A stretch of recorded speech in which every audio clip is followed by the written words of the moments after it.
Hey guys, wanted to share something old with you today. Um, I have had my eyes on this since I was a kid. This here I just received yesterday from my dad, uh, and he's been hanging on to this for a good long time. I hadn't really showed much of an interest in archery to him since I was a kid. I mean, when I was a kid, I had a compound bow and get into it, but not heavily. Just lately, I've gotten into shooting bow again with my Samick journey. I got my wife Samick Sage. There's videos on that. But this, I don't know if you're going to be able to make this out because it's a white sticker on white fiberglass. Maybe right there. Archery Crafts, Toronto, Canada. So this bow was made in Toronto, Ontario, Canada. This is obviously fiberglass limbs. It's a takedown, which I assume is what the TD means. 62 inch, I would assume, and 32 pound. And of course tells you need to string this side. So this thing, my dad always told me, it was an Olympic compound bow, or sorry, an Olympic recurve. My dad's not an archer, so as far as what this was actually called, or the model of it from Archery Craft, I don't know. I don't know what the model is. I don't know much about it. I've looked online. I did find out that Archery Craft closed more than 40 years ago, closed their doors. Company's long since gone out of business. So this bow is easily 40 years old. I remember ever since I can remember, it was under my bed at my dad's place. That's where he kept it. It was in a blue leather, like folded container. Inside it had foam with it was fitted for the limbs and everything. I wish I'd brought that back with me yesterday when I got this bow. Unfortunately, the zipper let go. It hadn't been opened in a good long time, so the case didn't make it. But this bow, it's cool. I don't know. I don't know if this was mainly a target bow or a hunting bow back in the day, but it's been around for a good long time. Here's the riser. Got 3 sight beads on it. Of course, I shoot instinctually. I don't usually use sights, but it's cool that they're there. You can see that it is fitted for right hand. Of course, being held by the left hand. I know my dad actually used it left-handed and just held it that way. You can put the limbs in either way, and you've still got your sight beads on the opposite side when you're holding right hand with your right hand. It's definitely not as comfortable because you got this little hook right here, little bulge that's kind of gets in the way. It's not as, you can tell it's form fitted for a right-handed shooter or archer, but you can do it left too if you really wanted to. It's pretty straight up and down. It has a little bump here, but it's fairly ambidextrous, I guess. But definitely a right-handed bow. Pretty cool though. But let's. Like I said, this thing has been around forever, and if we hold it the right way here, there, we'll just put her together. Of course, like most bows, your bottom limb is going to have your lettering on it. Nothing really changed there in 40 years, I guess, or 40 to 50 years anyway.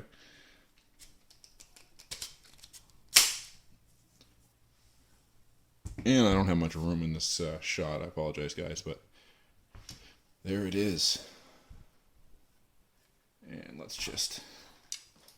I have had this strung already, and actually had an arrow through it too, and it performed just fine. So I mean, as far as how long it's going to hold up to repeated use, it's hard to say. It's really old, but everything seemed to hold together for me. with me. I'll just get this strung up real quick off camera. There we go.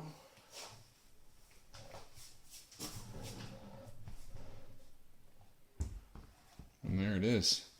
Now, as far as the brace height and stuff goes, I haven't measured it. I don't know what the recommendations are, because I've checked on the internet, and of course this thing has been around longer than the internet as we know it. So there's really nothing for documentation on this. I did find a forum, a post on a forum about an archery craft bow from Toronto, but it wasn't like this. It was a wooden fiberglass laminate, and it was a one piece. It wasn't a takedown. That one, they had said at the time, was $25, which back in the 60s was fairly substantial for a bow. It wasn't the top of the line, but it was decent. But this one here, I couldn't tell you. No idea what it's worth, or what it was worth. It's not a collector's item, I wouldn't say now, but no idea what it cost originally, but it's cool. I've been looking at this thing since I was a kid, and I got it home. Like I said, Dad found out I was into archery, and said to take it home with me. Just as a competitive, not a competitive option, but comparison, just for the sake of the video. This is my wife's Samick Sage Recurve, 30 pound. Now you can see the difference in the riser technology, or the size of the riser. This being also a takedown, having the knobs, wood laminate handle, or wood laminate riser, fiberglass reinforced wood limbs. Pretty cool comparison here of the kind of how far we've come. Now, like I said, the brace height being a big difference there, and I don't normally do this, but I'm just going to move the camera for you here.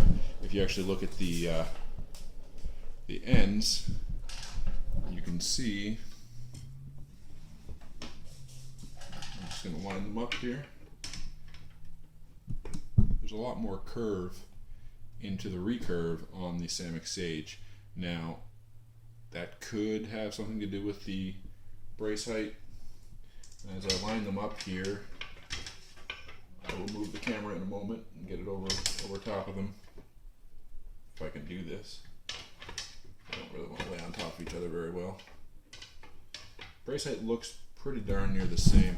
Here, I'll just kind of pan over. You can see they're pretty much on top of each other. And I think that's about 7 3/4 inch brace height on the Sage. But yeah, they're a whole other beast. This is kind of a history lesson that's got no substance, because I don't really know the history on the bow. Like I said, Dad always told me it was as an Olympic recurve, but I don't know. I don't know about that. You can see the difference in the actual limbs. Of course, the old one has much longer limbs and a much shorter riser. So overall length, they're both 62 inch, but they just get there a different way. Pretty cool. I know it's kind of hard to focus on this white limb with the camera, but the limb's kind of cool. It looks a little raw. I don't know if I can show you there, but it's got like almost a grain in it from the fiberglass. Obviously the fabric into the fiberglass. It's not really smooth. It's got a texture. It's got like I said, it almost looks like a grain. I really don't know how I'm going to be able to show you guys well. There we go. See it a little bit. It's got some grooves and imperfections. Kind of cool.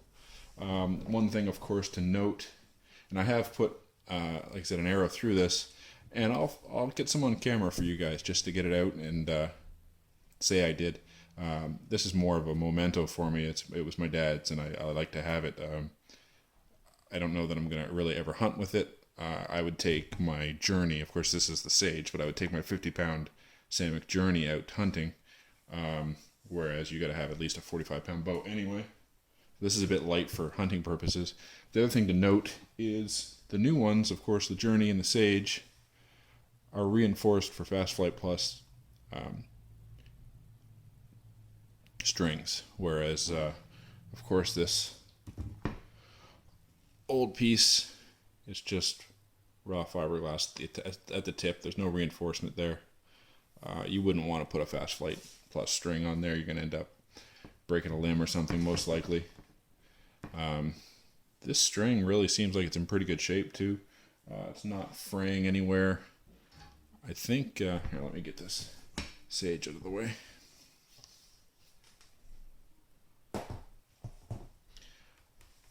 But yeah, the string is in pretty good shape. There's no fraying, there's no anything. For being, you know, the string itself, I know the string has not been changed in the past 35 years. And it also doesn't stay strong. He always had it taken down, and it mainly sat and gracefully aged in its case for that period of time, for at least 35 years. The other 10-ish years that it was in existence, it's definitely been used. She is not a bow that sat on a shelf. You can see it's kind of beat up. It's got some good scrapes on it. You can see the finish is kind of where it's smooth from handling. It was used for sure. I didn't talk to my dad so much about what he used it for, or how often, or where, or what. I don't know those details, but it definitely was no kind of mantelpiece. It got used as it should, and I'll use it a little bit more. I don't want to push it. I don't want to really end up snapping a limb or something, because I could never replace them. And it's a handed down item, so I don't want to put it at risk. And so I will use my Journey or any of my other bows to shoot regularly with. This would be kind of a special occasion. Get it out, try it, and you know, every couple of years I'll get it out or something probably. But yeah, I don't want to wreck the thing. I'll eventually hand this down to my kids and let them check it out. I mean, they're going to see it now, of course, but it'll be the same kind of thing. They'll remember me having it, and I don't see why it won't last long enough for me to hand it down to them. But it's not going to deteriorate any more than it has after 40 some odd years. I might eventually get a modern string for it, just not a Fast Flight string. Maybe not. Maybe I'll leave this original and see how many decades the thing can last. Anyway, guys, as always, thanks for watching the video. Hope you like it. Go ahead and hit the like button down below if you do. Subscribe, and check back. We'll have more videos for you. As I said, including some firing this old bow. So, thanks for watching. Have a great day.